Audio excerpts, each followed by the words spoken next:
We are now live. Hello, my name is Alan Race. I'm currently the Chair of Trustees and Council for Modern Church, and it's my great pleasure to welcome you to this online event this evening, which is to relaunch Modern Believing, the journal of the Modern Church movement.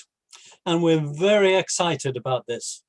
Excited both about the new smart design and the potential that the journal has for promoting good theological scholarship, maintaining a constructive liberal voice at the forefront of debate. But a bit more about that shortly. It's my job in this little introduction now to give you an idea of tonight's order of events. And we have a stellar cast ready to stimulate minds and hearts. So after my brief introduction, Elaine Graham will speak on the place of modern believing in the context of today's theological landscape. Elaine is Grosvenor Research Professor of Practical Theology at the University of Chester, and for us, the current president of Modern Church. Elaine will then interview Adrian Thatcher, who's a visiting professor in the Department of Theology and Religion at the University of Exeter, but for the Modern Church, the esteemed editor of Modern Believing at the center of tonight's relaunch. Adrian is the one with the vision and drive behind the journal. Following that interview, there'll be another interview, this time with Susanna Cornwall. Susanna is the Advanced Research Fellow in Theology and Religion at the University of Exeter and the Director of the Center for Ethics and Practical Theology. But for Modern Church, she contributed a sharp and provocative article to the current edition of Modern Believing, all timed to coincide with the report Living in Love and Faith from the Church of England. After the interview sessions, there'll be a chance for all of us to make our own responses to what we've heard so far, and to do that using the chat facility. This will be explained a bit more when we come to it, but do store up your questions and comments as we go along. And finally, our General Secretary, Dr. Jonathan Draper, will provide some further information about Modern Church as an organization, and also propose a toast to our journal's future. I'll then end the proceedings with a note of thanks and a closing prayer. So all will become clear as we go along. It's really good to have you all with us, and I do hope you enjoy the program. So I'm going now to mute myself and hand over to Elaine. Thanks very much, Alan. Good evening, everyone. I'm going to say a few words to open about Modern Church and Modern Believing. The organisation we now know as Modern Church has been in existence for over 120 years. As it says on its website, we encourage open, respectful debate on Christian faith. Founded in 1898 as an Anglican society, we welcome all who share our ethos, work ecumenically to encourage non-dogmatic approaches to Christianity, and support liberal voices in our churches. The roots of Modern Church lie in a response to the emergence of political, scientific and economic liberalism in the late 18th and early 19th centuries. And like those movements, theological liberalism affirmed the principles of Enlightenment thinking in the West and the need to respond positively and openly to the insights of contemporary culture. This openness to critical inquiry extends to theological liberalism's approach to scripture, which both acknowledges its inherent authority and wisdom, while seeking to read the text of the Bible and indeed the whole of tradition within and against the context of historical critical inquiry and contemporary experience. And this is at root a profoundly theological insight. It tells us something about God. Modern Church believes that divine revelation is not a closed book, but a continuing story, revealed in scripture and tradition, but also nature, culture, history, and experience. Modern Church remains committed to a form of Christian faith also which bears fruit in the practical outworking of the gospel. And along with that, a challenge to make the moral and intellectual claims of Christianity credible and culturally relevant to contemporary society. And in fact, a lot of my own recent work has been trying to reclaim the voice of apologetics for that very task. But this isn't to say that liberal theology has remained wedded to all the principles of modernism or secular humanism uncritically. In the spirit of its continuing openness to fresh thinking and discerning the signs of the times, it's necessarily a movement that will never be fixed in the past or the present, but always focused on the future. What we now know as Modern Believing, our journal, has always been a central vehicle for expressing and furthering these core principles.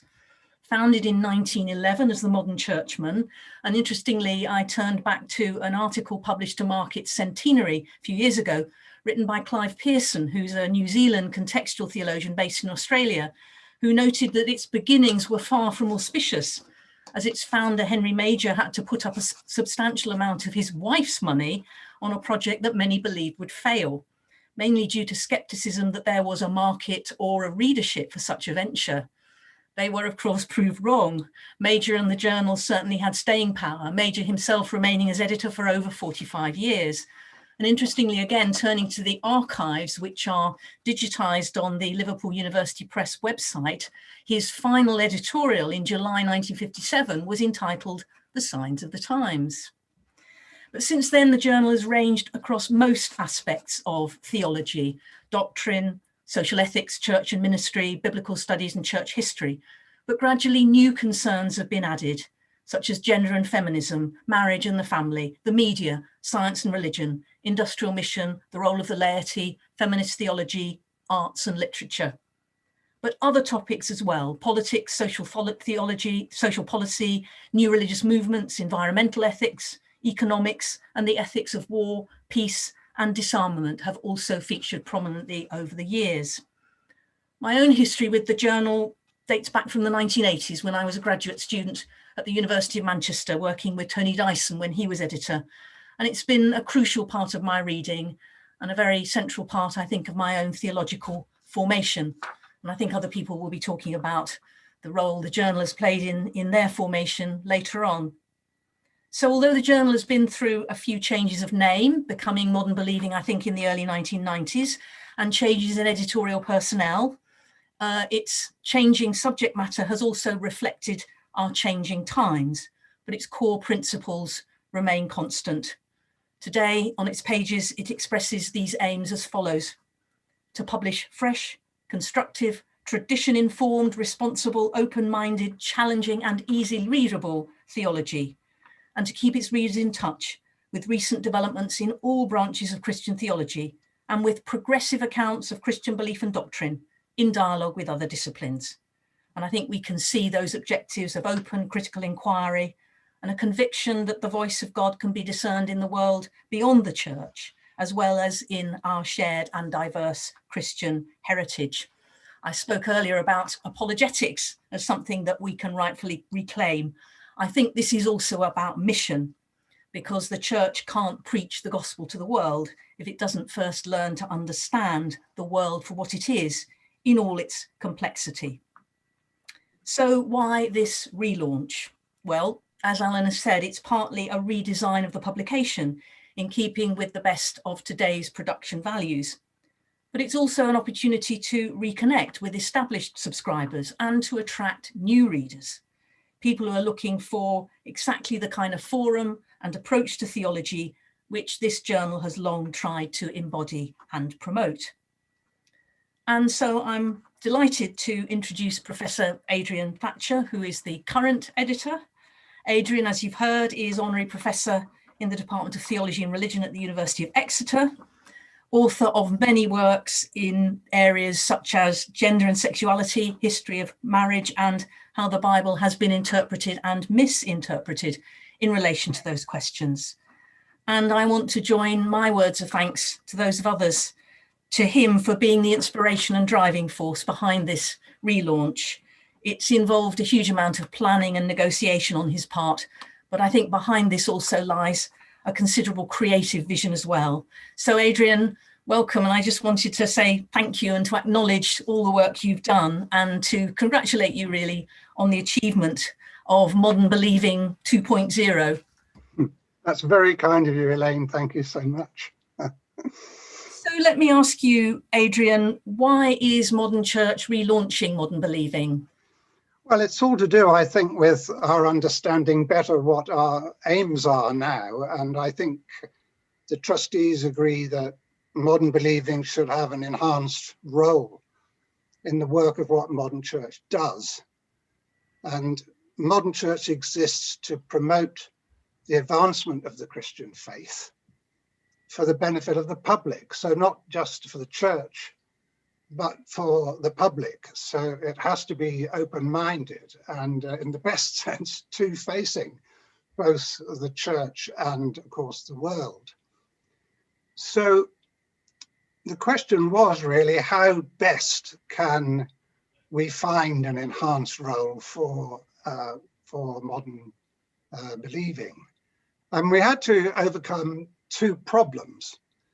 I mean, the first problem was a shortage of articles of sufficient quality. And then the second problem was a lack of focus. So when readers opened the journal, they're often confronted with a jumble of articles which weren't related to each other. So we had to try to overcome these problems. And as we did that, I think we realized more and more that the journal was a real asset to the organization rather than a liability.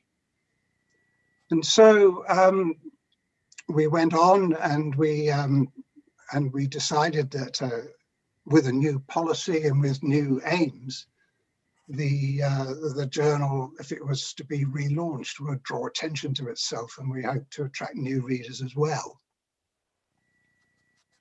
I mentioned briefly the aims of the journal. I wonder if you want to say a little bit more about those and how they came about. Yeah, I would, because that's a very interesting story. There was a full debate, indeed more than one, in the council and among the trustees.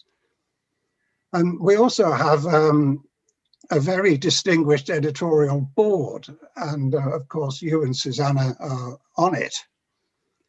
And I had very helpful advice from the board.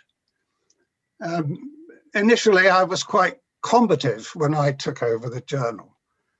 I mean, we all get absolutely fed up with a lot of default conservatism in theology, and a particular kind of evangelicalism and biblicism just drives us up the wall. And I was in favor of engaging with that. But then, wiser counsels prevailed. And, I was told, I think gently, always be positive, always be constructive. Be light on theological party politics, and also be loyal to our readers, not all of whom want to know about cutting edge research in theology. They want to know about going on making sense of their faith, or making sense of their lives in the light of their faith, I think I should say. So there was clear agreement about the aims. I'm pleased to say. You've already spelled out the 7 adjectives, which is a bit of a mouthful, but there were many more and we cut them down to 7. Fresh, constructive, tradition-informed, responsible, open-minded, challenging, and easily readable. And I stress easily readable. Theology has to be accessible. And I'm very pleased that the people who've been writing for us recently have managed to be, I think, really very accessible. The second aim is to keep in touch with recent development in all branches of Christian theology and progressive underlined accounts of Christian beliefs and doctrines. Now, I think about this, that the great commandment of Jesus is to love the Lord our God with all our minds. And loving God with all our minds is not a defensive activity. It's a very exciting and positive one, which involves taking risks. And also it involves us getting out of our comfort zones at times. So that found its way into the aims as well, about being open-minded. And I also think that we should remember that we have a fine reviews editor in Michael Brierley. For over 10 years, he's done a superb job. I mean, I don't know how he does it really, because when a book comes in, he knows the reviewer to match it with. And every time the journal comes out, there's a couple of dozen, at least, reviews, which keep us in touch with what's going on in various branches of theology. Thanks. Adrian, where would you locate Modern Believing in relation to other theology journals? Well, that's hard to answer because when Modern Believing started, the journal had few rivals. And now there are hundreds of theology journals, too many to read. And many of these journals treat Christian faith as an object of investigation scientifically using empirical methods. And we agree with that. We do. But we also begin, however broadly and openly, with faith. We're following Anselm in faith-seeking understanding, and we seek to understand faith better. So actually, there aren't, surprisingly, that many journals that actually do that.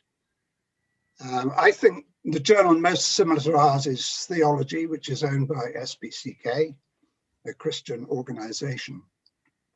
And we're similar in terms of aims and style and content as well.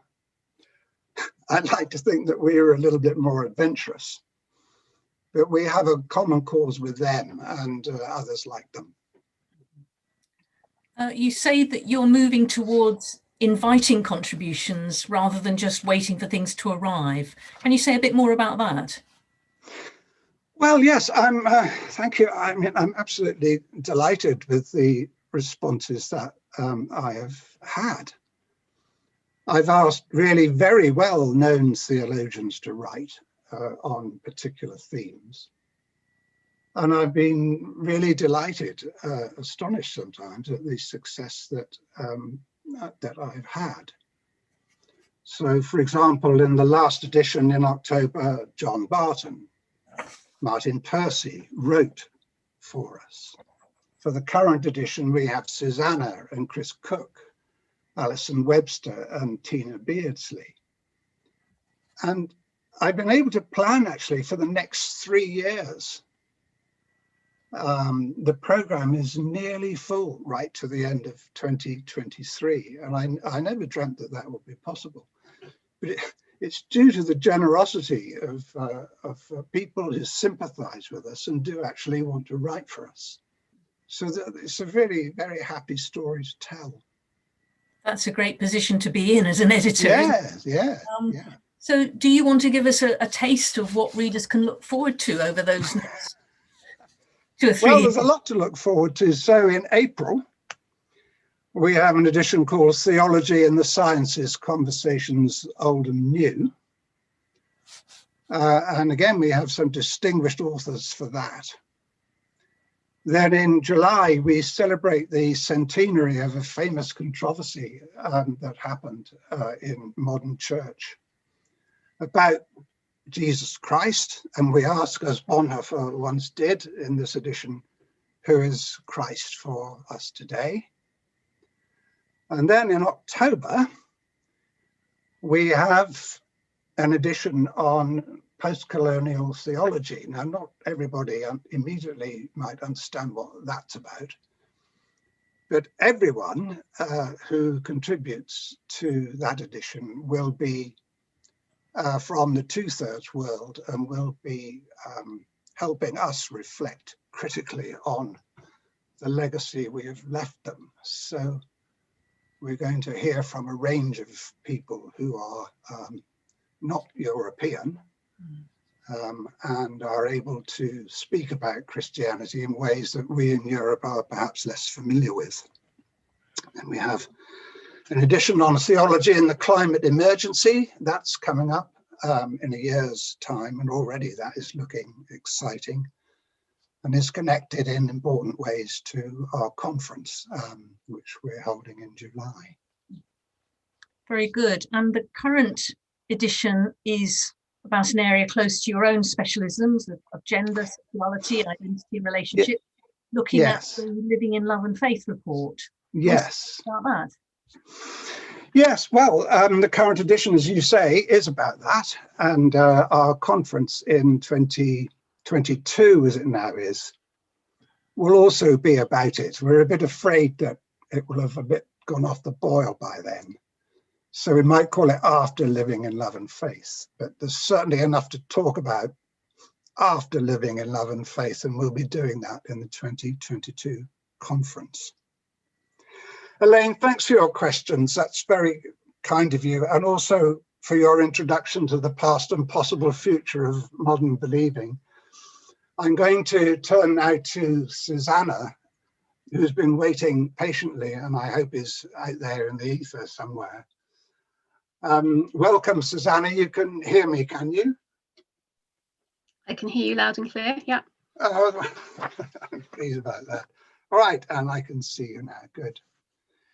So, Susanna, you're a contributor to the current edition of Modern Believing, and you're a member of the editorial board, so you're very well placed to answer some questions that I want to put to you. Just before I do, though, I want to say how this segment will happen.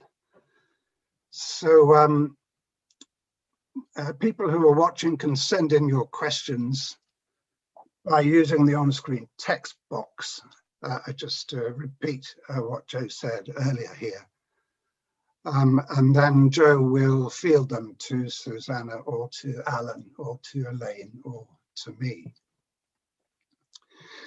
So, Susanna, I'd like to ask you how you think we can best be a theological journal which adheres, on the one hand, to academic integrity, and on the other hand, maintains a faith position. Yeah, thanks, Adrian, and thank you to everybody that's contributed so far. I mean, one of the ways we could frame this is to say, actually, people, individuals, and also institutions and groups of people, I think, tend to be hospitable and tend to be generous intellectually and in other ways when they or we feel secure in our own foundations. Sometimes I think it's when we feel less secure in our own foundations that we resort to shoring up the ramparts and retreating perhaps to narrower positions. So there's no inherent conflict between being a journal with a faith position and having academic or intellectual integrity. No. After all, there's no such thing as a kind of neutral speaking position. We all speak from somewhere. We all have our allegiances, whatever they are. So the journal can be upfront about its own commitments and the kind of weight of its own history, some of which Elaine has filled us in on this evening for people that didn't know that perhaps. You know, online and in the information for contributors, that information is very, very clear. So it can do those things and it can kind of own its own commitments without, I think, forcing all the contributors or indeed all the readers to toe a particular party line. Yes, yes. And I think by being upfront about its own commitments and history, actually what that does is give space for others to bring their own commitments, bring their own allegiances to the party. So to be diverse doesn't mean to be neutral. As you noted in the invitations to this event, being intellectually generous means being aware that not everybody operates with perhaps exactly the same language or grammar. And we've heard also already this evening about the journal's commitment to hosting accessible conversation. Yeah. You know, it's in the business of open debate. So that means a conversation in which a wide range of people feel able to take part. I often encourage my students when I'm teaching, as I know you do, Adrian, and I'm sure others as well, to think of theology as a conversation that's been going on for many, many hundreds of years, and a conversation in which they're now learning to take part. So learning to be a scholar among other scholars, learning to kind of give back to that conversation. So I think that modern believing's commitment to hosting complex conversations accessibly, you know, that is testament to its open theological principles. That's both its academic commitment and its faith commitment at the same time, I would say. Oh, yes. Well, thank you very much. And I do stress very much access. If we can't be understood, well, then what we do is in the end in vain, I think. I wanted to ask you about your article in the present issue, which you called the future of sexuality debates in the church. Shared challenges and opportunities for theological traditionalists and revisionists. Well, we've all had a real bellyful, haven't we, of sexuality debates in the church, but we know they'll go on. But you're saying there's an opportunity now, at a time when there appears to be civil war in the Church of England with regard to matters of sex. But you're actually saying something about there being shared opportunities here as well between people who appear to be at war with each other. Could you say a bit more about that? Yeah, absolutely. So the article is kind of picking up on some recent debates and recent discussions, but actually it had its genesis in a conference that was held at the University of Chester, I think back in 2014, so quite some time ago now. At that point, there were discussions about a previous Church of England report on sexuality. One pops up every few years.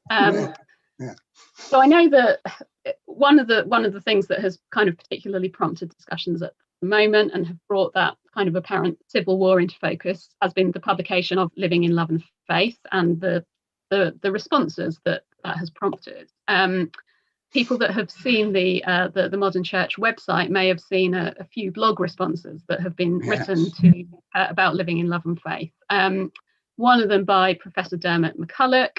And one of the things that he says in his response is that he thinks that the Living in Love and Faith book seems to have smoothed out some of the difficulties in biblical material about things like marriage, sex, and so on, in a way that maybe doesn't do justice to their capacity to surprise and challenge readers and interpreters today in their assumptions. Now, I agree with that reading of his, but I think part of the context, part of what's going on is that having been involved in the Living in Love and Faith process, it was very Iranic throughout. So it was very much framed as, where is the common ground? Are there things we can agree on? Even interestingly, at the same time as one of the things it was kind of saying it was about was, you know, how can we disagree well? How can we kind of trust that people are speaking in good faith, even when they hold very, very different positions? So I agree with Dermot McCulloch. I agree also with Helen King in her blog response that actually the smoothing out can be a little bit anodyne. It can give the sense of a more unified historical position on perhaps something like marriage than actually existed. But where Dermot McCulloch gets to at the end of that blog piece, and something I think is really fruitful and would like to build on, you know, he says, well, the church has been around dealing with these questions for a couple of thousand years, but actually human societies have been around for a lot longer than that, have been around for a lot longer than the earthly church has, at least. So how we arrange things now in terms of sexuality, relationships, and so on, isn't the only way that we ever have arranged them. It's also not the only way that we ever could arrange them. So in terms of this question that you asked about shared opportunities, if we think about something like marriage, for example, marriage is a human institution. it's for humans to re-examine it and see what, if anything, about it kind of remains fit for purpose today. And when I say fit for purpose, I mean, does it allow us to uphold the goods that we have decided are important goods and worthwhile goods, if indeed there are any such goods that we can agree on? So say, for example, that we could all agree that we thought that protecting vulnerable people was important. Is marriage the best way or the only way to protect vulnerable people? Is it the best way to ensure stability, faithfulness, and so on? We will then also want to ask another layer of questions about how might something like marriage itself have perpetuated some of the harms that we are trying to avoid. Now, one of the things that I want to do in my article that you spoke about, Adrian, is what I've said is that Christians often tend to rehearse the same questions and repeat the same debates over things like same-sex relationships, for example, over and over again. Yes. But in doing so, almost fall into roles and not notice perhaps that quite other debates, quite other discussions are going on which perhaps people who would think of themselves as theological traditionalists when it comes to sexuality, and people who might think of themselves as revisionists when it comes to sexuality, might find actually they've got more in common with each other than they expect or thought they might do. So I think I want to say that sorting out some answers to what the goods actually are that we think we might want to uphold is going to mean that we're better prepared to consider some of the things that are going to arise in our societies in coming years, and indeed are arising already, such as, one of the things I touch on in the article, whether there ever could or should be legal or theological recognition of covenanted partnerships involving more than two partners, for example. Yes. So it's the values that have been found in marriage, like commitment, unconditionality. These are values which can be found in institutions or arrangements or relationships other than marriage. And marriage, as you say, I mean, it's really so reassuring to hear you say this. Marriage can sometimes be a harmful institution. And so in order to recognize that, we need to be rethinking, as you say, what its goods actually are. And I mean, I just think that it's just so refreshing to hear that and to be able to publish that. I mean, there are lots of terrific marriages around, and there are also some terrible ones as well. And so to actually get into the question of the constitution of marriage, and also how it won't do for everybody, is just a very useful thing. So thank you. So following on again from what you've just said and concentrating on the article, if you haven't read it, folks, you've jolly well got to get down and read it. You talked about two binaries or polarities. One is the obvious one that we're both very familiar with, the male and female polarity, and the widespread assumption that there are just two sexes. That's just so convenient a myth, isn't it, to be sustained. But you also talk about the other polarity between conservative and liberal kinds of theological thinking. Could you say a bit more? I'm not sure it's a very fair question, but I'll ask it.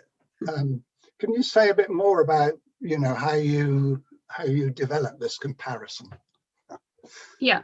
So as Adrian hinted, Adrian and I have lots of common interests in our work, but one of the things that we have common interests in, I suppose, is why we take certain things for granted theologically and also more broadly socially, despite the fact that there might be exceptions to them that arise, or things that kind of bring their reality or their ubiquity into question.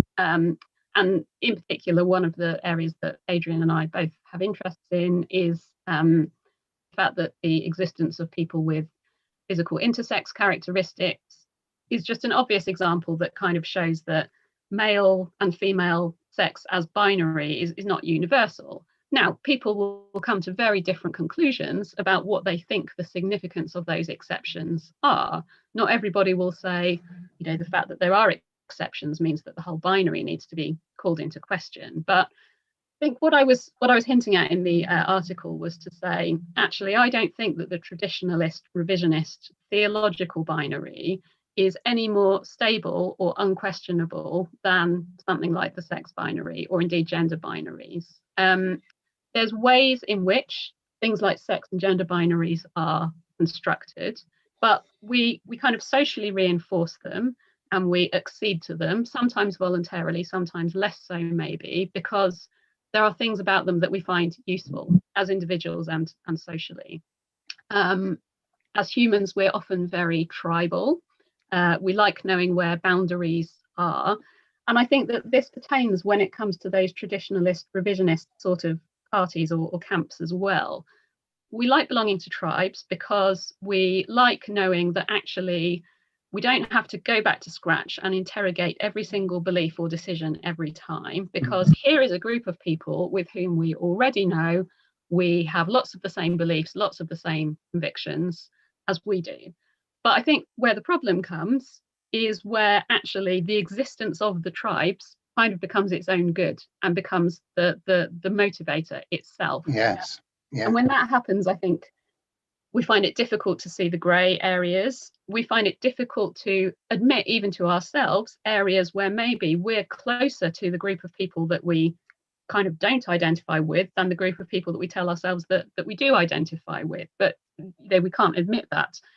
Or where a particular belief perhaps becomes a kind of shibboleth and a way of reinforcing tribal affiliation and allegiance rather than being something that kind of creates justice in its own right.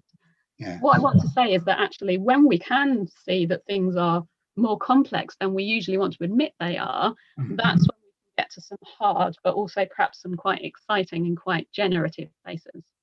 Yes. Well, if I may say so, I think your article is proof of that. Thank you. That's very kind. You've just said that you worked on Living in Love and Faith, and that I think you were a member of the theology working group. You've given a good account of that. I mean, you've said it in the sense that you said it was irenic and that people did try to listen to each other. But we also know in modern church of some people who resigned,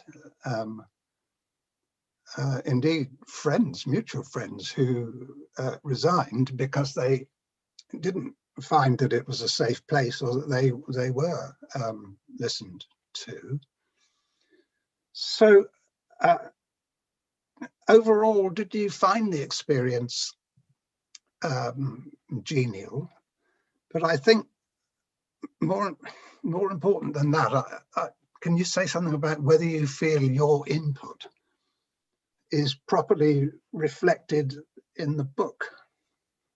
Yes, I will talk about that. And it's worth saying at the beginning, because there may be people watching that have heard nothing about Living in Love and Faith today, or don't really know much about what it was or is. So people were invited to take part in the working groups for various different reasons.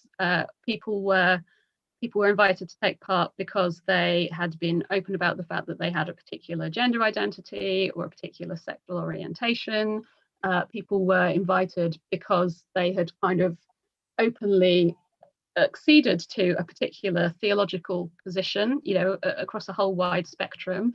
There were also people who were invited to take part because of kind of particular academic expertise in a given area. And that, my understanding anyway, is that was what I fell into. So I was invited to take part because one of the criticisms that had been made of previous Church of England treatments of sexuality and gender was that they hadn't really taken account, for example, of the existence of variant gender, or indeed of variant physical sex. And because I'd done some research on intersex characteristics and trans identity, that was one reason why I was invited to take part. Yeah. So Helen King, who's on the history working group, Yes. she's written about the fact that there was lots about the living in love and faith process that was quite unwieldy, she's written about the fact that she felt she got to know people very well within her own working group, but that actually,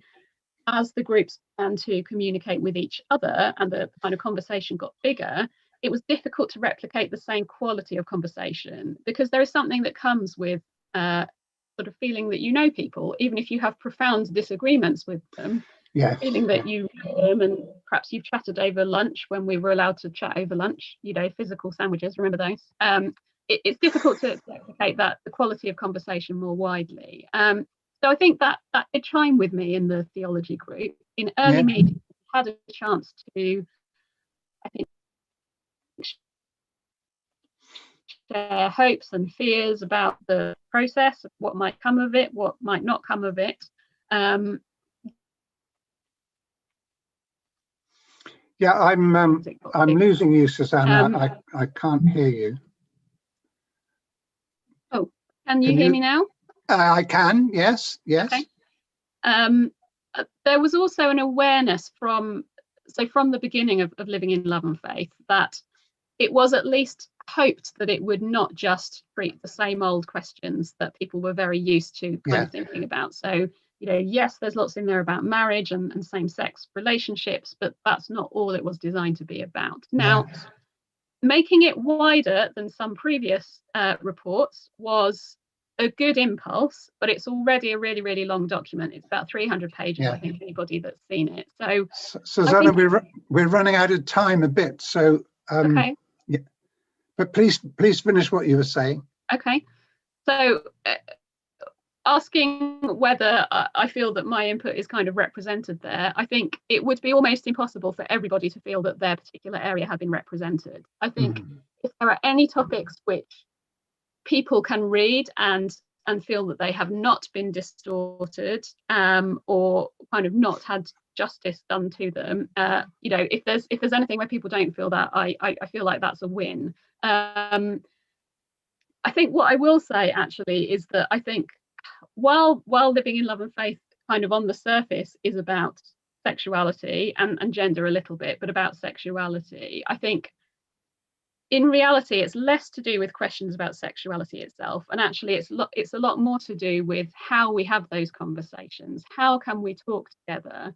Can we talk together about sexuality and other things? So I think really what it's doing is shining a light on some of the politics going on within the Church of England and also its relationship with broader society today.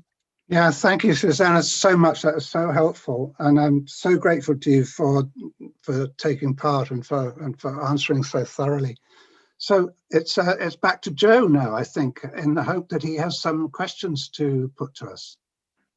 Yes, hello everyone. We've had a couple of questions that are going to take us a little bit off topic. The first is about the design of the journal and about the look of it. When you were designing the journal, did you draw inspiration from anywhere else? And can you tell us a little bit about that process? And I think you'd be the best person to answer, Adrian. Oh, well, I'm hopeless at deciding whether a design is a good design or a bad design. But Jonathan Draper, he had a hand in it. Indeed, he initiated employing a designer. And we looked at several designs before presenting the present one to the trustees. But I think if he could answer that, that would be helpful. I mean, we don't want to spend too long on that, but it was very thoroughly done with a professional designer. And in the end, we were all, I think, on the trustees, delighted with it. Yes, if you'd like me to say something, Adrian, the other thing we also did was make sure, for a change in a small organization like ours, that the logo that we have and the design we use for our publications and our website actually all work together. That was the key thing. And so getting a good quality designer on board was really helpful. Richard Remington we used, and he was really very good at helping us. Brilliant. Thank you very much. One for the whole panel. And if someone has an answer to this, as I say, we're taking it a little bit left field here, then do feel free to unmute yourselves. But I imagine this might be left with a moment of silence. The question is, has not post-colonial theology left a legacy to Europeans and not just non-Europeans?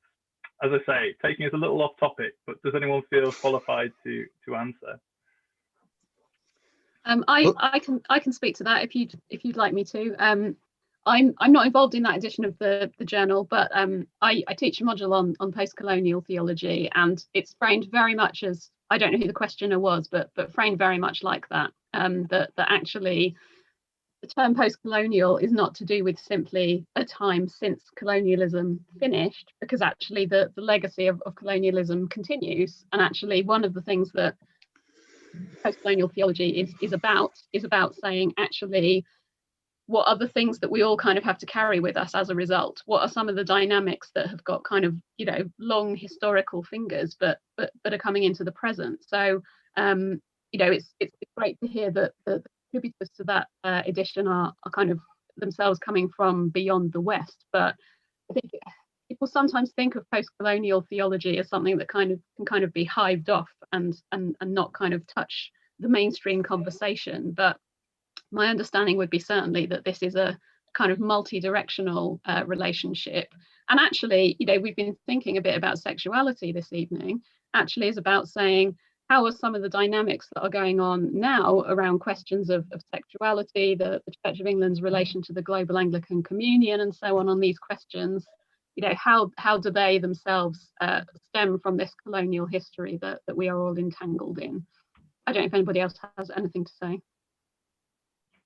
Can I maybe just follow that up, Susanna? I agree absolutely. And you know, I think it shows how we cannot separate theology from the rest of life, that to study post-colonial theology is a corrective to theologies that have refused to acknowledge their connection to things like race and empire and economics.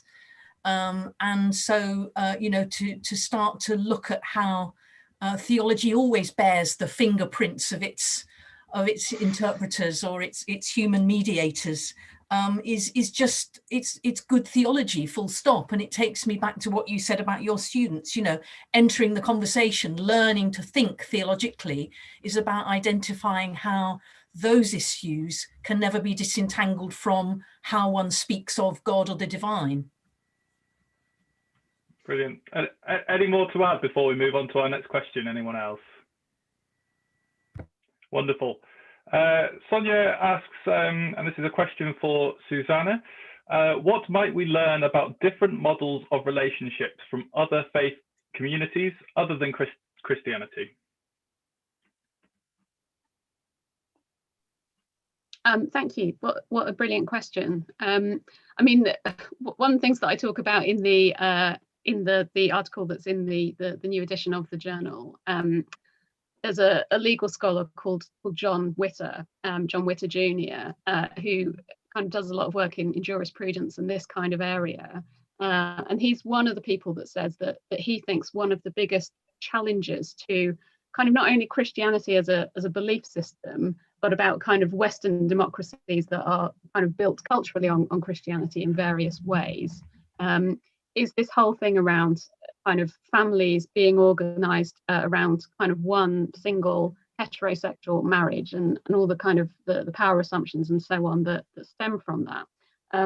One of the things that he is interested in the dynamic that goes on when actually in multicultural societies, people come from a whole range of kind of religious backgrounds, but also kind of cultural backgrounds and so on. And he notes that in the US and in Northern Europe, having seen kind of immigration from countries where polygamous marriage is kind of much more common than, you know, it's ever been historically here, he kind of says we're going to need to find ways to think about kind of how that happens, you know, how that goes on. One of the really fascinating things is that you know, we've talked already this evening about the problem of kind of having short historical memories.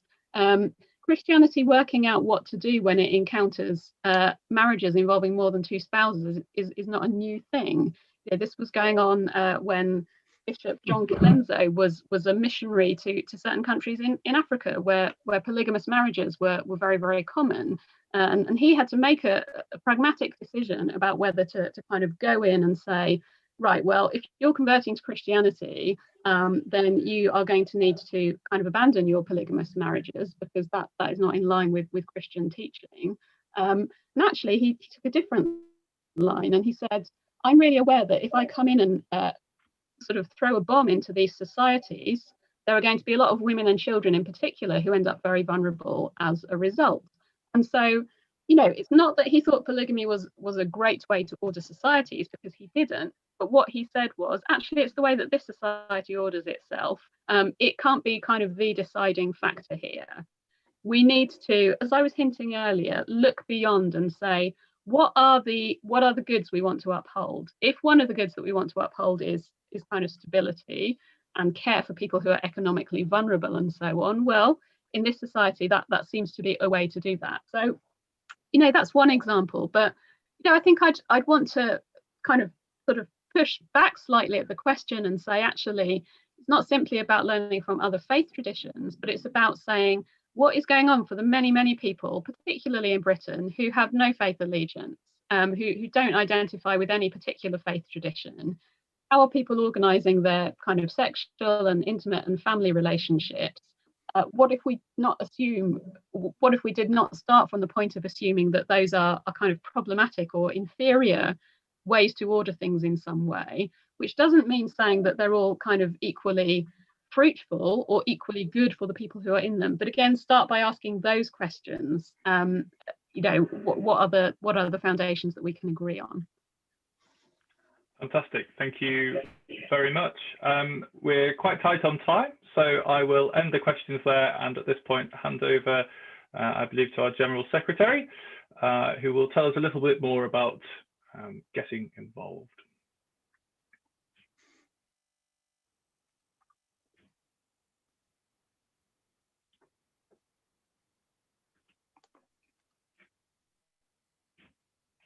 Sorry, Jonathan, I'm going to have to, as tradition would dictate, ask you to unmute your microphone.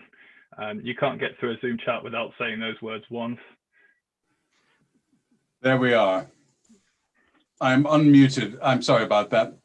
The original name for Modern Church was the Churchmen's Union for the Advancement of Liberal Religious Thought, which doesn't quite trip off the tongue.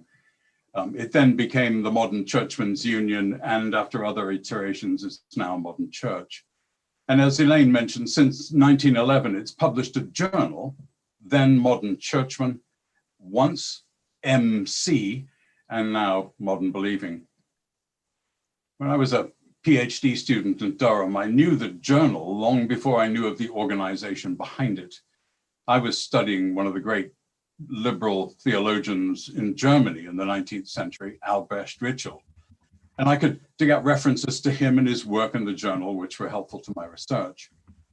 And to some extent, that's where the organization and the journal really have their roots, in bringing good scholarship into the orbit of the church.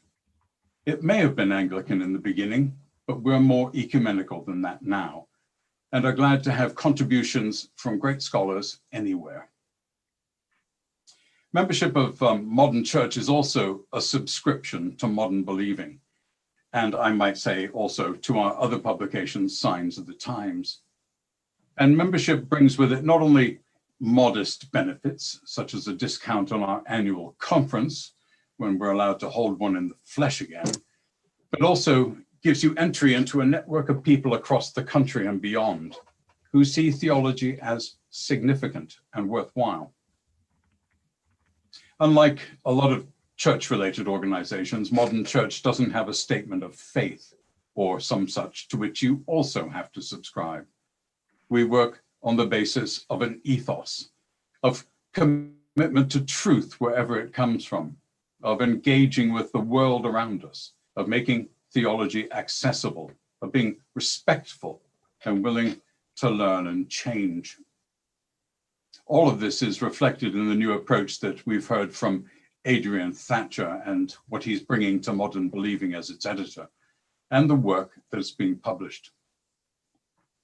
I suppose the aim of modern church is to bring high quality theology into the great debates of our time, as Elaine was indicating, whether that's climate change, human sexuality, science, or politics, and also to make high quality contributions to biblical scholarship or understandings of Christology or to the nature of prayer. And since we publish 4 times a year, we can often make more considered contributions to debate than might be found in weekly papers or on social media and blogs. Above all, we want to enable as wide a range of people as possible to engage theologically with their faith. We continue to be committed to faith-seeking understanding. So, not unnaturally, as General Secretary, I want to commend membership of Modern Church to you as a way of enjoying good scholarship, as a resource for teaching, and as a way of encouraging open and inquiring minds. And joining is simple. Just go to our website at www.modernchurch.org.uk. The address is below this video, and simply follow the links. We're really proud of Modern Believing in its new form, with its new direction. And to finish this part, I'm going to propose a virtual toast. So there's nothing virtual about my wine, to Modern Church and its journal, Modern Believing. Cheers. Modern Church, Very Modern much for Believing. listening. Cheers.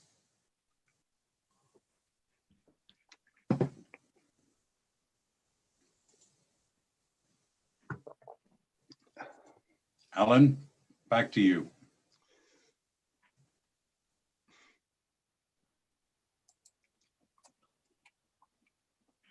Well, a glass of Prosecco Fizz, real for him, but one removed and virtual for us, is a great celebratory note in which to draw our relaunch proceedings to a close. I realized we didn't really hold up a journal properly, so I'm going to do that now and let you see it. There we are.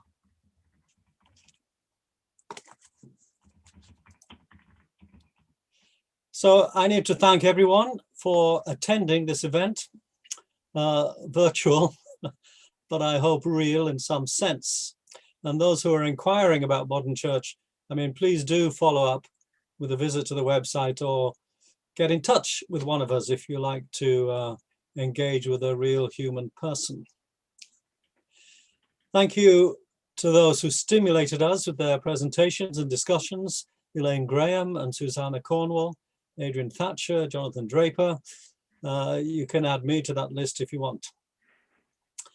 I've already read a couple of articles in the excellent current edition of the journal, but having attended tonight's event, I'm now going to relaunch my own reading of the remaining articles and not forget, of course, the book reviews, as Adrian reminded us, put together so dedicatedly by the reviews editor Michael Braley. Also tonight, thanks to Joe, who's our communications officer and looks after all things behind the scenes.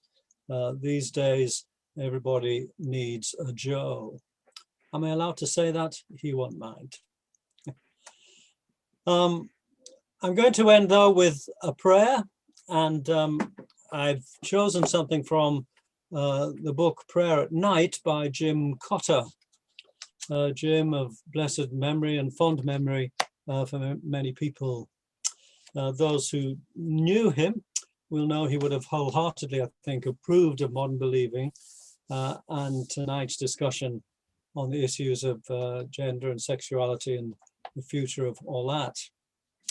So this very brief prayer comes from Thursday evening.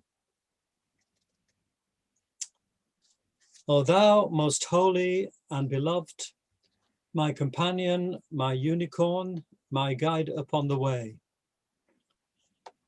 We praise you for all that is good, for our creation and our humanity, for the care you have given us of this planet Earth, for the gifts of life and of one another, for your love, which is unbounded.